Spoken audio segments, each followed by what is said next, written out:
masalah soal anak di kedepannya gimana ke Bang Insang ya, bahwa ini anak tuh statusnya gimana sih sebenarnya gitu? Sebenarnya status anak ini bukan Cuma dititipkan saja. Masih ada orang tuanya? Masih ada orang tuanya, sehingga saya pun juga tidak bisa mengatakan bahwa ini adalah anak asuh, karena anak asuh itu penetapan pengadilan. Oh iya, betul. Diatur dalam peraturan Menteri Jadi ini Sosial. juga tidak bisa masuk dalam materi pengadilan. Nggak bisa masuk ini. Itu faktanya. Ada orang tuanya. Nanti lagi diribut ini, Daus sama Selfie.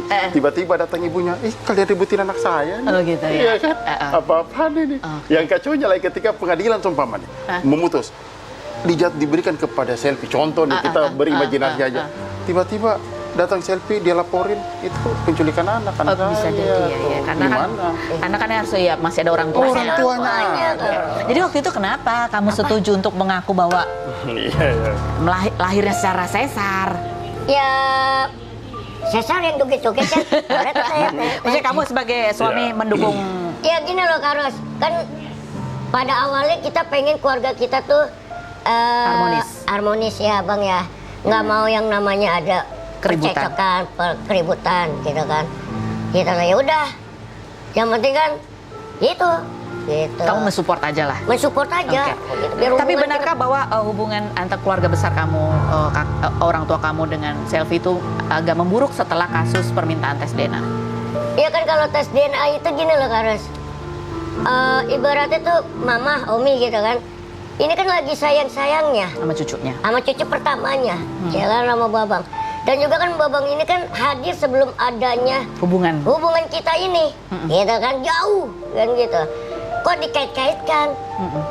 Sedangkan Daus aja istilahnya kalau mau melakukan tes DNA, ini dari Babang umur mungkin gitu kan dari umur setahun. Kenapa baru-baru kemarin?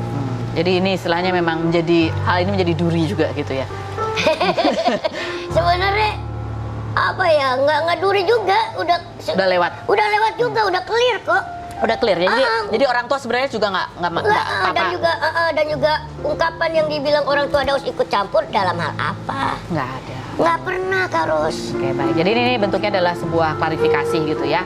Memang pada awalnya kalau kata Daus kedua belah pihak, kalaupun memang ada perceraian, sepakatnya tadinya adalah untuk ya udah diem aja gitu, secara baik-baik aja gitu ya, tidak perlu dipublish apa penyebabnya gitu. Tapi Daus di sini perlu berbicara untuk mengklarifikasi tuduhan-tuduhan yang sudah dipublish gitu ya oleh pihak yang lain, sehingga informasi untuk publik juga menjadi berimbang.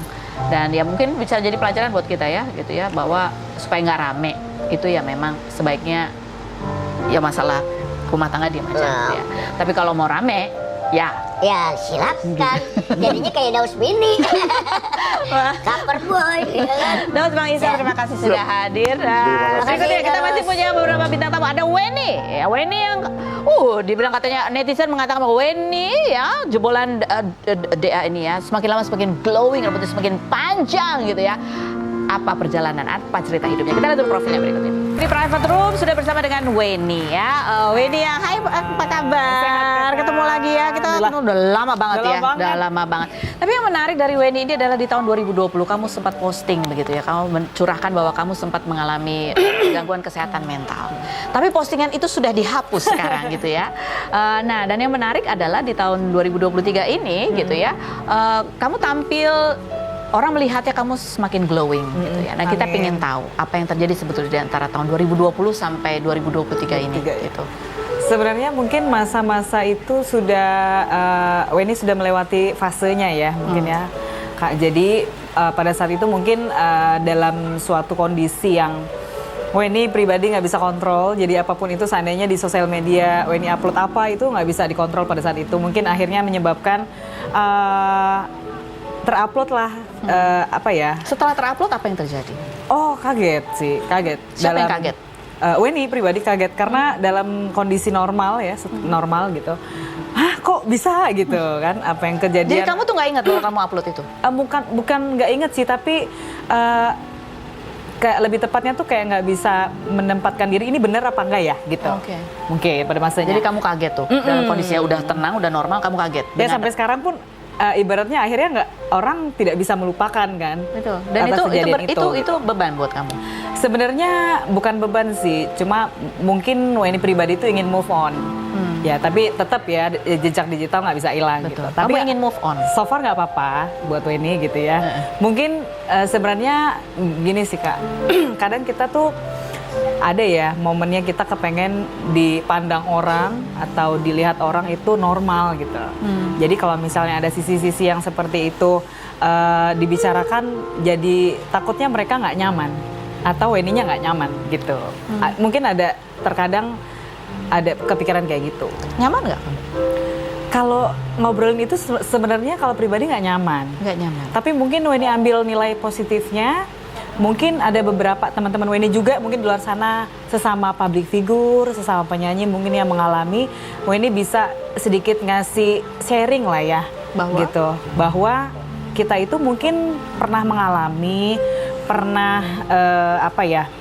dalam posisi yang sama kayak Weni kemarin, cuma mungkin mereka nggak tahu apa yang harus dilakukan gitu. Minimal seenggaknya kamu cari tahu dulu ciri-cirinya, terus kamu pergi ke ahlinya pasti, ke psikiater atau ke psikolog. Jadi kamu nggak bisa ngejudge diri kamu nih, kan sekarang soalnya banyak banget self-diagnose ya, mendiagnosa diri sendiri. Iya, itu nggak bagus sih seharusnya. Tapi kita ingin tahu ya, apa yang kamu lakukan sesudah itu gitu. Kan kamu sempat cerita, kamu sempat juga ngobrol sama teman kamu yang psikolog, tapi kamu nggak terusin karena kamu rasa takut di label. Iya, betul kan seperti itu ya? Benar. Nah, selanjutnya bagaimana kamu mengatasi fase yang kamu alami pada saat 2020 itu?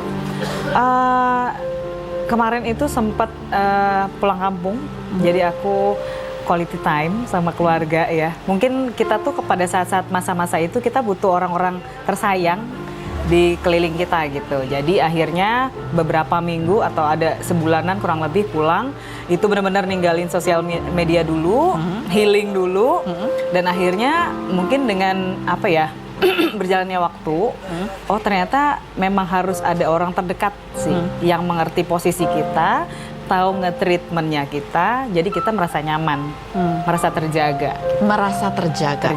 Jadi kamu ngerasa pada saat kejadian itu kamu ngerasa kayak nggak ada siapa-siapa di sekitar kamu? Mungkin karena kan kita ngerantau ya, Weni ngerantau di sini ya Kak. Jadi memang jauh dari orang tua di kampung. Jadi akhirnya mungkin pada masa itu harusnya kalau misalnya ada keluarga atau orang tua di sini kan ada yang ngejaga ya, nge-treatment atau ngobrol, sharing gitu. Ini mungkin nggak ada sih. Dan Weni itu tipikalnya nggak punya teman deket di sini Kak.